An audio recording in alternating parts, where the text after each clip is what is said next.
Hi, thank you so much for joining me today. And today I'm documenting a photo of James having just passed his CBT training. I'll explain what that is shortly. I've printed the photo 3x4 and I'm using Vicki Boutin's Discover Create to create this layout. I've pulled out some of the very neutral plain papers to document this. You can see I've got two papers that I've just used for strips, the newspaper one and that sort of green, sage green behind it. And then I pulled out one of the papery pieces because it's got the glasses on a book, and those glasses are quite relevant to the story, which James and I will forever remember. So that was why that piece had been pulled out. And then I'm just pulling out some other bits to have a play around with, and I really wanted to get some black pom-pom trim onto this. The black little smile chipboard piece is actually from 49 and Market Stumpburst chipboard words, but I just thought that would work nicely because he never smiles in photos, so I wanted to add that in to bring that black in a little bit more. And I'm just distressing the edges of all the papers now so that I can get that pom-pom trim stuck down and then get it all put together. So CBT training is in the UK. If you want to, when you're 16, you're allowed to drive a 50cc motorbike, which is restricted to 30 miles per hour. And when I was James's age, you could just go and get one at 16 and start riding it on the streets. Nowadays, you have to do a CBT training, which is a 6 to 8 hour day where the instructors take you out on a bike, and you have to do all sorts of theory things before you get your certificate to confirm that you're allowed to ride a bike. So that's what he did, and he passed with flying colours. I am absolutely dreading him getting a motorbike, but it's his dream, so we're trying our best to support him. They just terrify me, and I just think he's only got 6 months until he's 17 and can drive a car, so I don't know why he can't just wait for that, but he is fiercely independent. He's not like his mummy at all. So like I say, we're trying our best to support. So this is just a photo of him having done his day of CBT training and holding his certificate up outside our house. So these are the fractionated film dies that I sell at Hey Little Magpie, and I just thought they would be perfect to go with a layout about motorbikes. So I cut those out of black cardstock and sticking those down. And I just really like this leaf vine in the ephemera pack, so I decided to pull that out. This tag is also from the papery pack, and I was just playing about deciding where to put it, but it does go underneath the photo at the bottom in the end.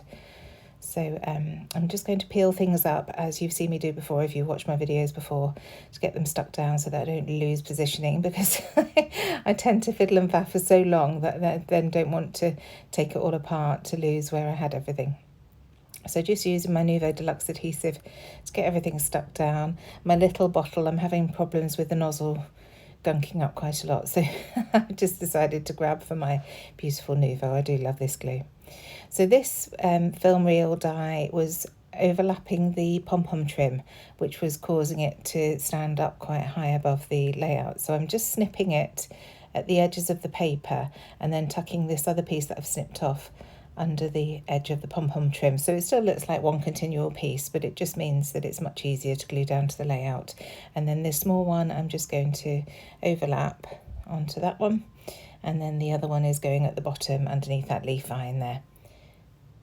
So like I say, I was really pleased with how these brought that black around the page and really added something to the layout.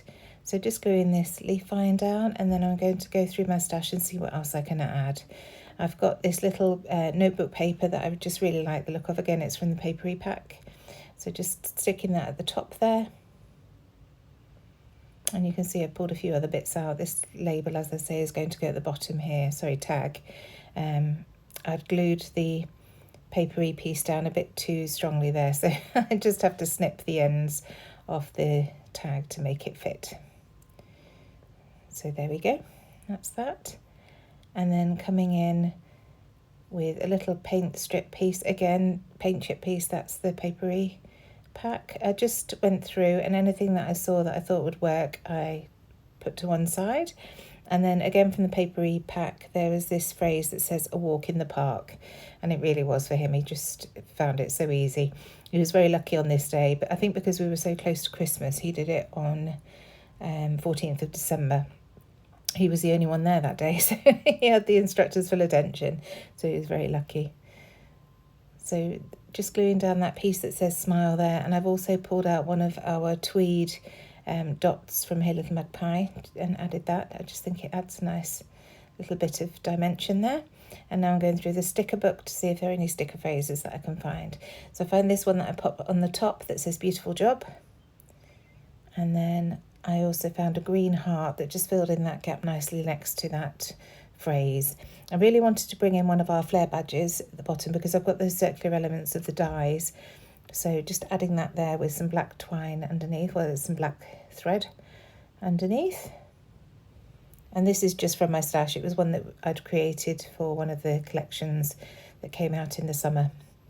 But I just thought the colours went really nicely with this layout. So now some wax twine. I've just pulled out the navy blue because it's a beautiful greyish blue. So again, works beautifully with these papers. And I'm just trying some of the leaves that we sell at Hey Little Magpie, but I couldn't quite get them to work. So I abandoned this shortly. Just playing around, trying to see if I could make it fit. But I do bring in one of the little florals that we've got, an embroidered flower there, a grey star. I love those corduroy stars, and a little sage green heart as well. So just adding those, just again with my Nuvo, just to get them stuck down. So here's that twine that I was saying that I was going to add to the bottom of the tag, and I just tie it in a bow. I find that the easiest way to finish it off on this layout because there wasn't a lot of room for movement. I know I want to save that space on the right hand side of the photo to add my title, and I do have one in mind. And here we go.